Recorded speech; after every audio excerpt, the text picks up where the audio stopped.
Well, good afternoon and welcome to a special edition of Litter Media Live. I'm Dan Ramey, and in studio with us today we have Brian Grigsby. Good to have you here. Yes, thank you. Thank you very much. He is with the Scioto Valley chapter of the Fellowship of Christian Athletes. They have an event coming up on Sunday we'll be telling you about. You saw the flyer just a moment ago there, but we'll talk more in depth about it coming up right after this from Rathcamp Financial. At Rathcamp Financial, we provide wealth management services that may ease clients' fears of financial loss and help them retire comfortably. Our greatest satisfaction comes from working with clients for many years and helping them realize their dreams. With Brian Grigsby, he is the director of the Scioto Valley chapter of the Fellowship of Christian Athletes. Let's start first, Brian, with what the Fellowship of Christian Athletes is, who they are, so to speak. And I've got a past with the FCA. You've got a relationship with them as well, but a lot of folks are still learning about what the FCA is. Yeah, really, we're a ministry that's really geared towards how do we minister to coaches and athletes. We feel like some of the most influential people in our local area, obviously across the world, are coaches and athletes. And so we're trying to minister to them and to help them grow in their own relationship with Christ, and then ultimately have them to be able to be equipped to share their faith and to utilize that platform to share Jesus with the world. Perhaps some folks have seen a couple of the videos we've done with the folks through the FCA on our YouTube channel. And like I said, I've got a past with them. I recall being a member when I was in high school, and this really was a great extension of church, but also a chance for your peers to get together. You can go to church, but in the same respect, that's a small group. Yeah. Next thing you know, you've got students involved, and it's a large group. Yeah, and I think one of the biggest things, we need churches, we need their partnership, but one of the big things for us is we've been very blessed that we have access into the schools. We're able to go to where the kids are. Athletes are very, very busy. They have schedules that they're practicing on Sundays now and Saturdays, and so for us, we get to kind of go to where the students already are. At their practices, after practices. Several of our groups meet before school. Some of our groups meet during lunch, during the day. And so for us to be able to go into the schools and be able to have ministry there, that's a huge deal. And then we can kind of plug them into hopefully deeper discipleship with youth groups or with churches or whatever kind of fits that family if they don't already have a church. In your region, you're looking at about 33 high schools. Yeah. But you're right now in about a third of those schools. Yeah, we have a presence in about 11 schools right now. Some in Pickaway County with Tays Valley, Logan Elm, and Circleville. Yeah, we have a presence. And then we also have a Fayette County. We have Miami Trace and Washington Courthouse. Mm-hmm. And then we also have Chillicothe, Adena, and Zane Trace here in Ross County. And then we even have Jackson in Vinton County and McDermott Northwest. So we have an FCA presence in those schools. And the beautiful thing is that as FCA is growing in this area, there's more people from more schools that are constantly reaching out to us like, okay, how do we get FCA here? And then we kind of get to walk through that process with them. So what happens at an FCA event? So it can look different everywhere. It really does depend on the school, and it depends on kind of the leaders, the student leaders. We try to give some framework, and we try to help advisors or students kind of gain some understanding of, okay, this is what works and this is what can be effective. But the reality is like we need them to really think about like how do they connect to the kids at their school or on their teams, because it is different. Ministering to kids at Chillicothe is different than ministering to kids at Vinton County. It's different than ministering to kids at Tays Valley and so on and so forth. And so we do want to have some freedom there, but the reality is like we just want to get kids in a room together and give them space to kind of engage one another. Obviously, the deepening of relationships can happen when they're just playing sports together, hanging out together, and doing some things to just have fun.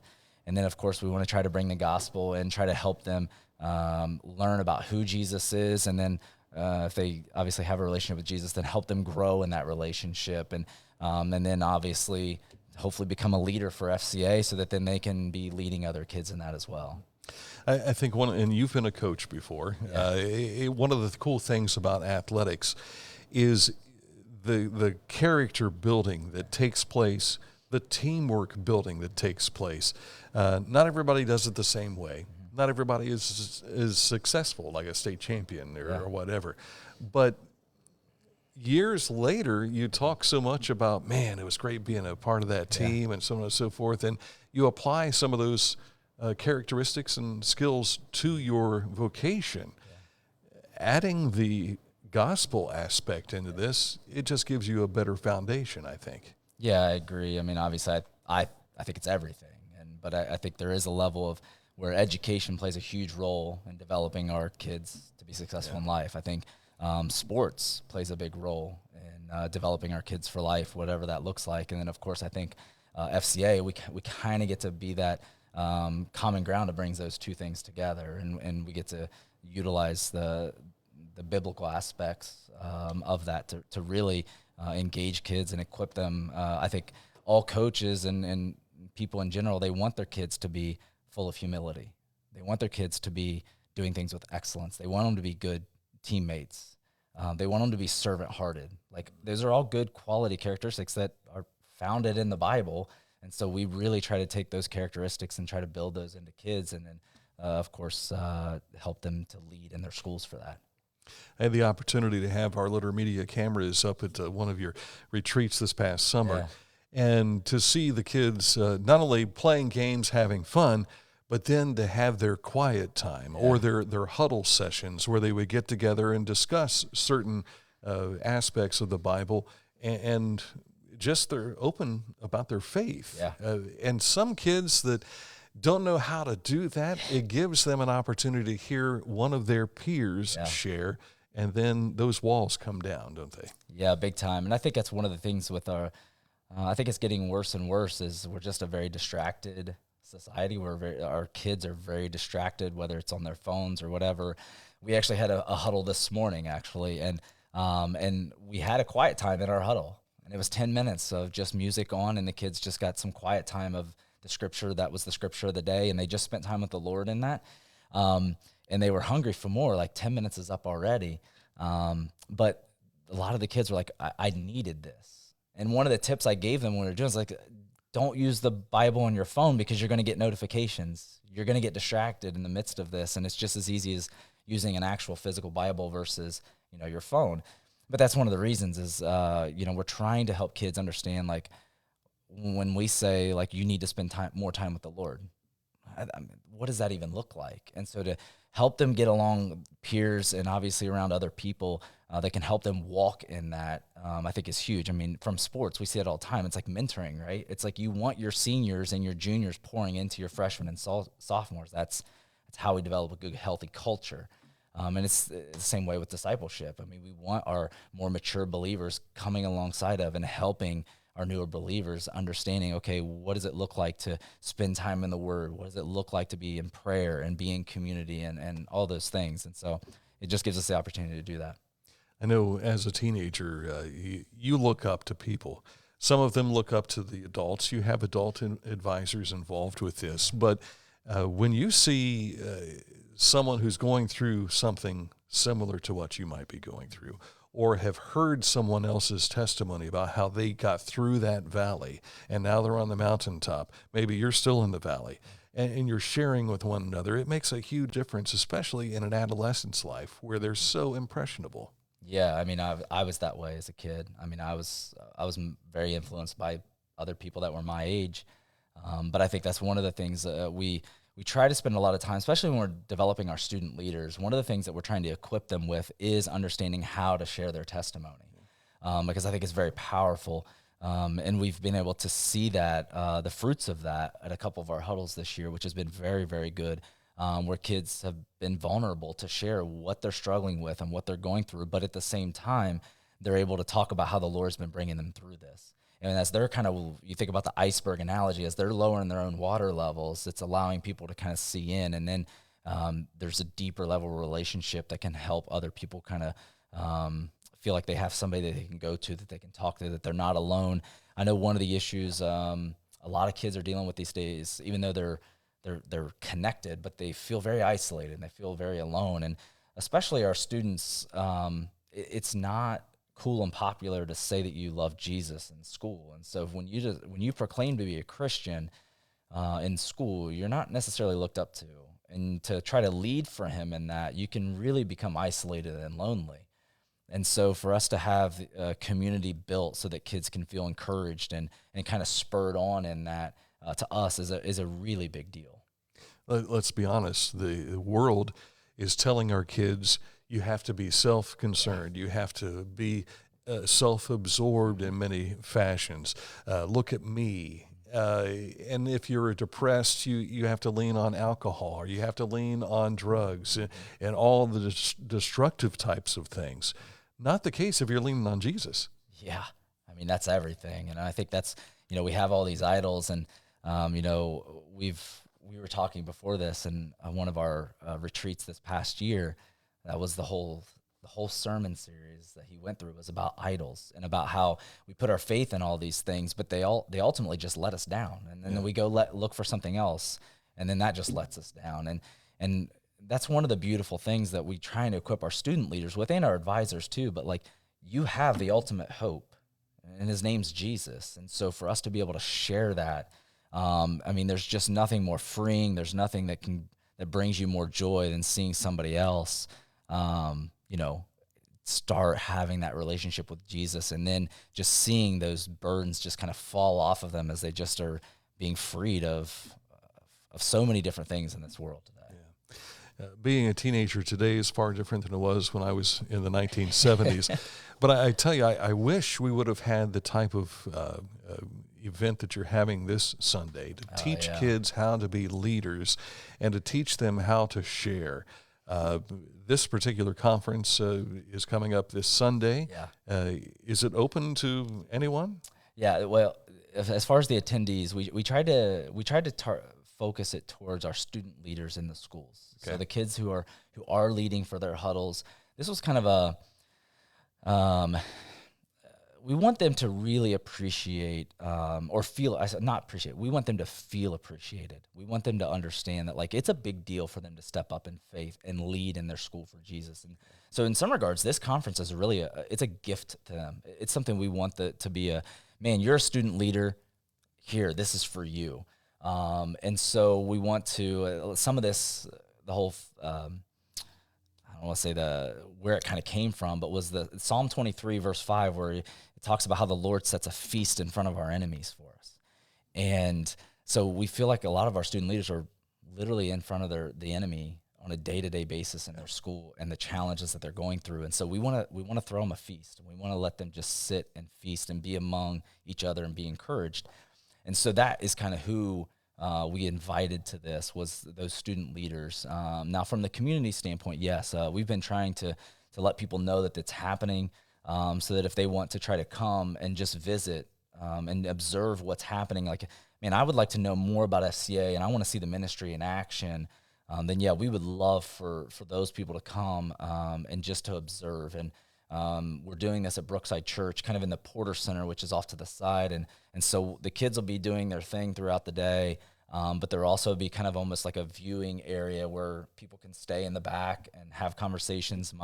Our board chair for FCA is Tom White, and Tom's going to be heading that portion of it up. And which, if you know Tom, that's kind of his strength. Yeah. And so he'll be kind of playing that hospitality back there of just welcoming anybody in that wants to come. We would like to know if you're coming, just so that we can plan appropriately. But yeah, we would love for people to come and just observe the ministry. Well, let's go back to the flyer if we could here, because you've got some special speakers who will be there this coming Sunday.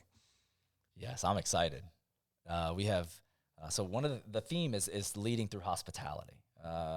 We talked about this before, and I think it's a lost art in our culture and in our world, and so, or at least locally.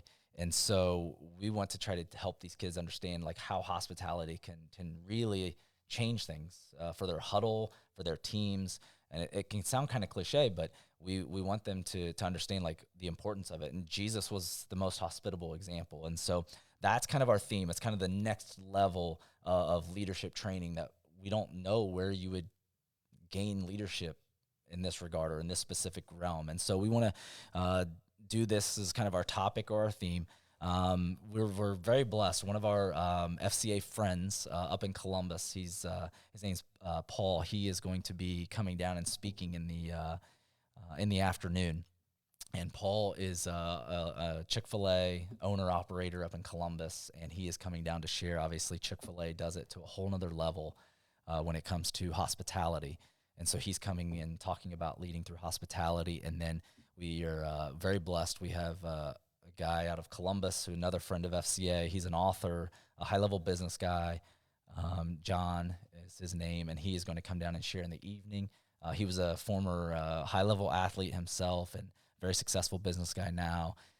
But his testimony he's going to be sharing part of, and a lot of it just stems on what does it look like to have a friendship with Jesus, not a religion, not an activity, not something else on our schedule, but for and he's an author as well. He just came out with a book, and so we'll have that for the kids as well, which will be exciting. And then Marty Ford, local worship leader who we love, is going to be leading worship for us. And so, yeah, it's a very exciting time for us. It's a very exciting conference to kind of see, kind of what the Lord's going to do in bringing, because we have leaders coming from all of these different schools. And so it's going to be a real interesting to be able to put them all in a room together. And it's not going to be hurried. You came to a camp where, we had a schedule and it was like, we got to go. Yeah. Like we got to move. A lot of kids, a lot of activity, a lot of energy. This conference is going to be a little different. We want it to be a little bit slower paced. We want it to be a little bit more like, yes, we're going to eat and feast together, but we also want them to just hang out together, put a bunch of leaders in a room and just give them the space to be in relationship and to build community amongst themselves. And because they're leaders, they'll be able to do that without as much guidance and instruction. And so I'm excited to kind of just let the Lord kind of have the freedom and see what he wants to do. You had a leadership retreat last year and put together a video out of that. And I was really impressed and impressed upon what I was hearing and seeing the kids actually verbalizing their faith. Gave the older generation that I'm part of now hope for the future. Yeah. We asked them to do that. They didn't know I was going to ask them to do that when we went into it. And I followed up with the students and I said, hey, can you share just big takeaways? I didn't give them a script. I didn't ask them very specific questions. I just said, what did the Lord do? And they responded, and I was blown away as well as you. I try not to now, but I'm like, as you're talking, I'm thinking about specific kids who shared, and it's hard for me not to get emotional about it because from that camp till now, I've gotten to know some of these kids at the different schools. And I mean, I have, whether it's in-person conversations, texting conversations with them, and they're still like, hey, this is what I'm going through, and I'm dealing with this. And so the relationships have gotten a little deeper with those leaders. And, but just to see how the Lord is working and in their lives, and just the boldness that he's giving them to share that on their teams and in their schools, it's powerful to see how the Lord's moving right now. It's wild. You reintroduced me to someone I hadn't seen for a while. His name is Tom Heil, and he's on the board of directors for the Scioto Valley FCA. He was my FCA advisor in high school, and we had seen each other a couple of times since I graduated back in 1980. So we're talking 40-plus years there. But had an opportunity to have lunch with he and Dave Tinner, who locally here introduced Tom to the FCA at Tays Valley, and that got that chapter started way back when. And we met with Don Irvin, who was the anthem man you've probably seen on YouTube here with Litter Media. But the four of us getting back and the impression that the kids need today, they need to have that mentorship. And those two men, Dave Tinner and Tom Heil, they have been some of the pillars of my life. And you're making that connection now with these kids. And these kids will become pillars in someone else's life at some point in time. Yeah, and I mean, I think that's where, we hear it all the time, but that really is legacy. That is leaving a legacy with people. And for me, some of the most influential people in my life outside of my father was coaches. Coach Yates specifically here locally.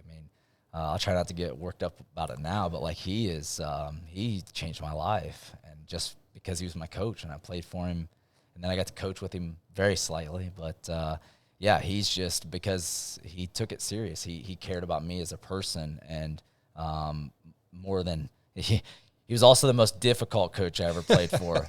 I had to learn a lot of things that I didn't know existed in the game of baseball, and he was he was passionate about it, and we had to do things with excellence.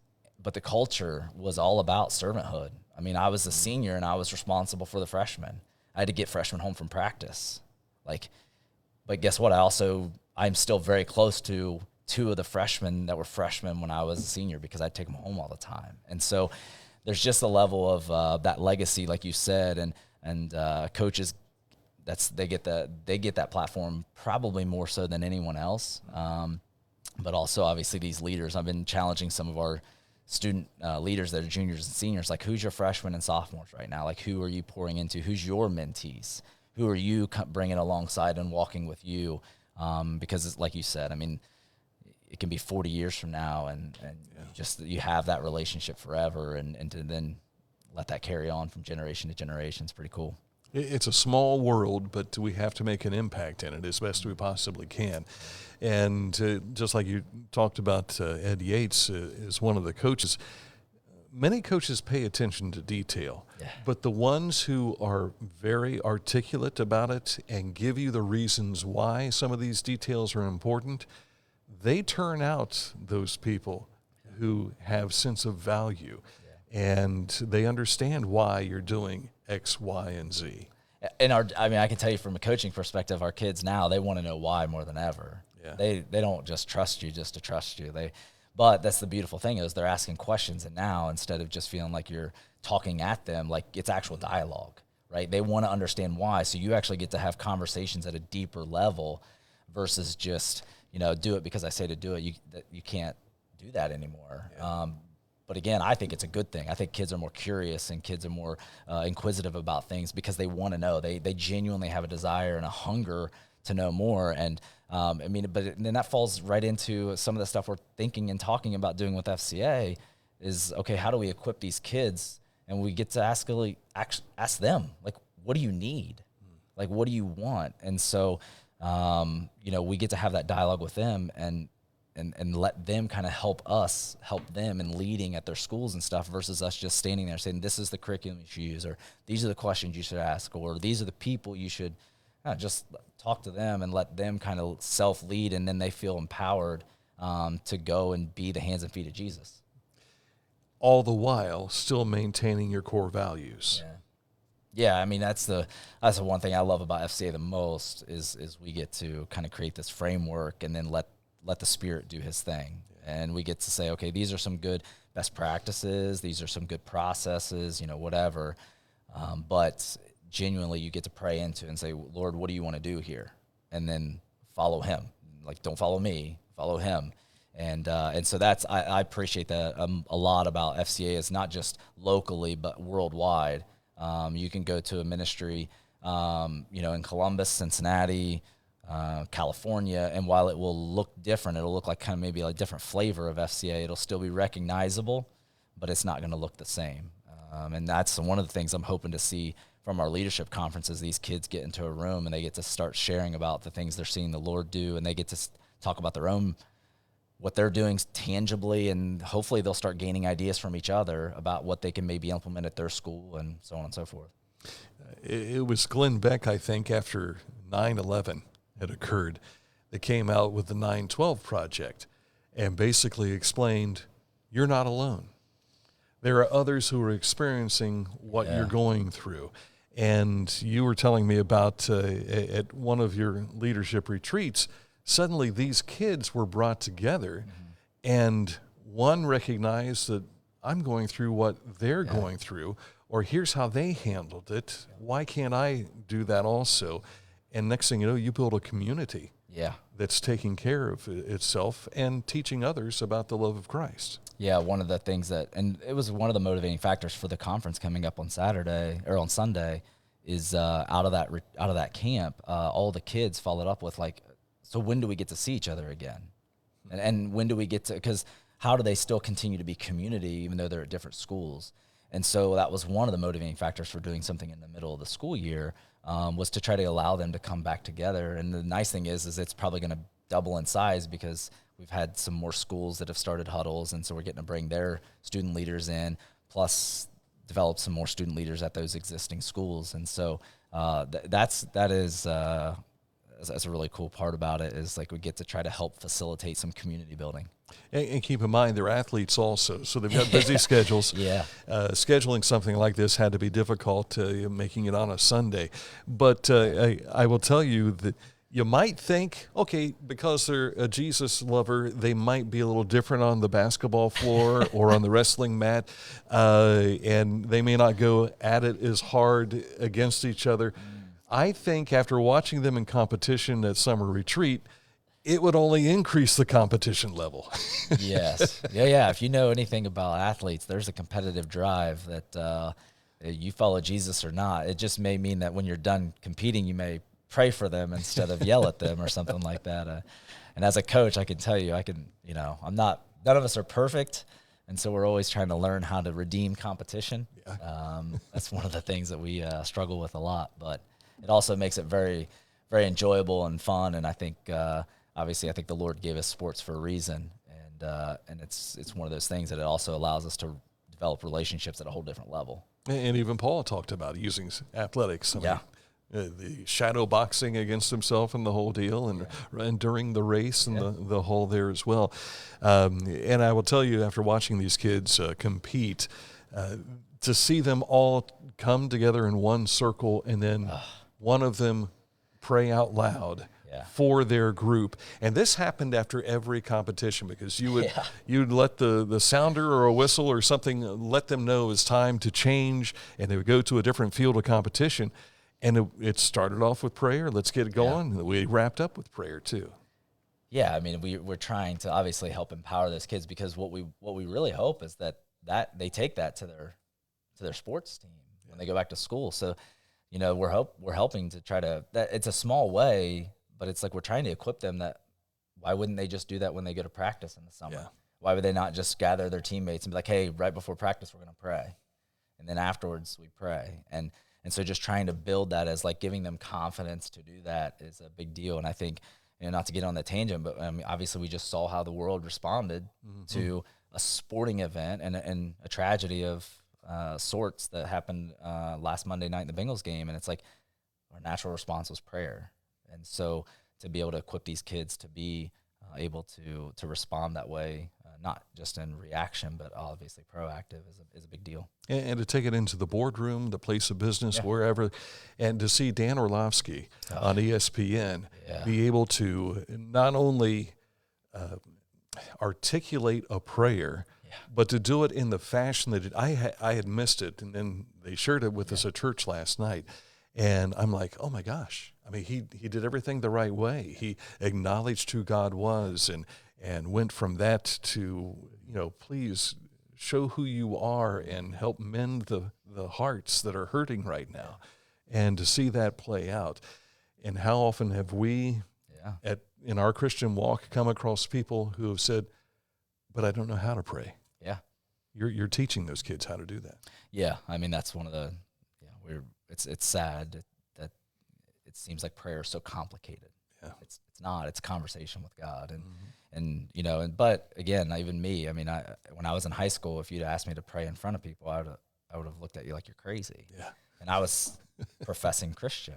And so, but it just wasn't something that I was given the practice. And I mean, even with sports, it's like the most difficult time to do something is usually the first time.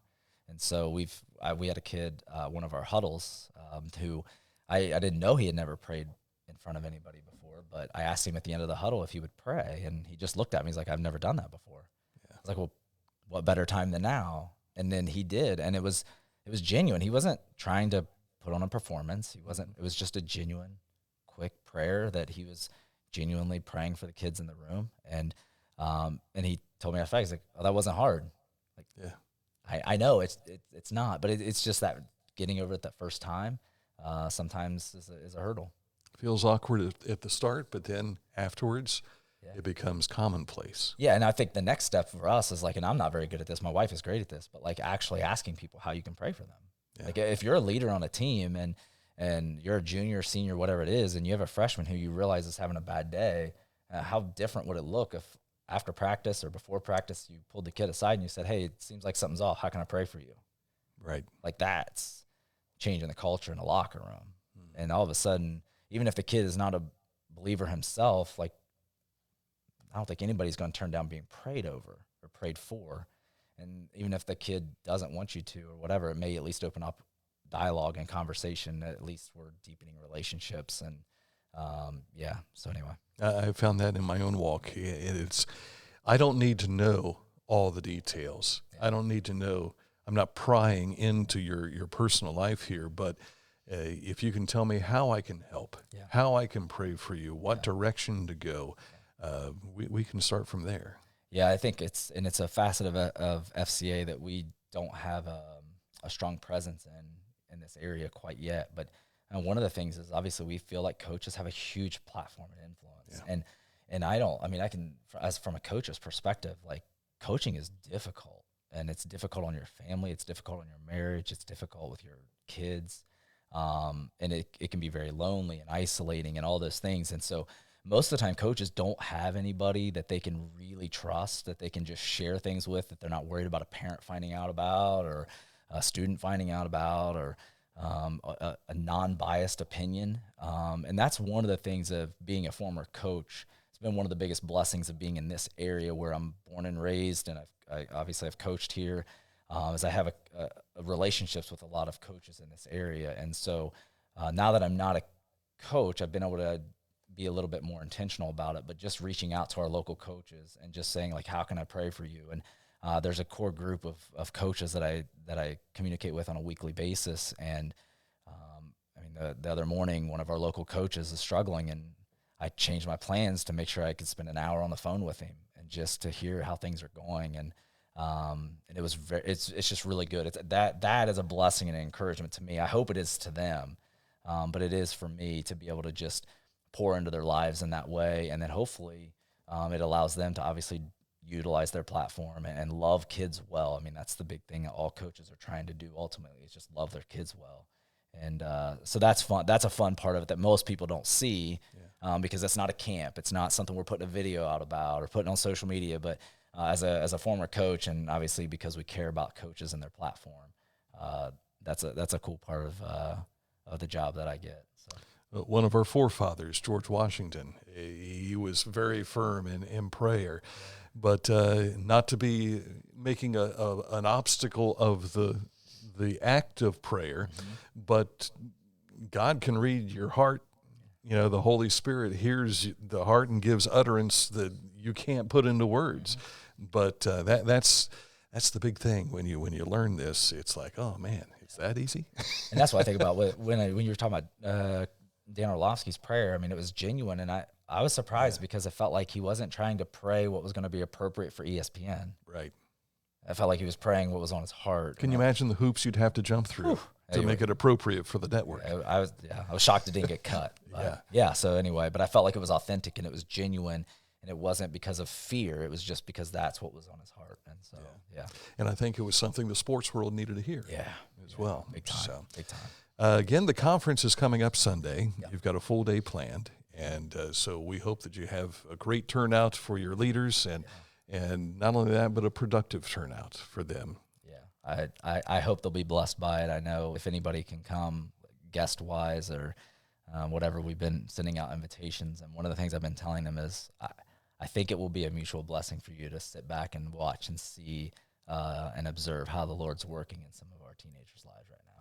One of the things I did not include in the post here, and I'll add it when we're done, but a phone number to reach you and also an email address. Yeah, my phone number. Yeah, you're welcome to share that. I would love to connect with people and whether they want to be a part of the ministry. Obviously, with FCA, we're driven by donors and we're driven by volunteers. And that's the core of what keeps us going. And so if anybody is interested in, if you love Jesus and you love sports and you're like, man, how can I serve? please, please connect with me. I would love to try to connect you with your own local school or whatever ministry camps we have going on. That would be a blessing to us. And then obviously if anybody's interested in financial support, I would love to talk to you about that as well. Yeah. So. And what people don't realize is you're not supported by the FCA organization as much as you are just like being a missionary going to foreign lands. Yeah. This is your foreign land. It's here at home, but you are still funded by donations that come into you. Yeah, and we are incredibly blessed by the partners we have here. And one of the biggest things it took me a while to get to this point, but we have people who are just one of the things that we're doing right now is we have people that are praying for every specific kid that's coming to the retreat by name this coming weekend, and those are our donors.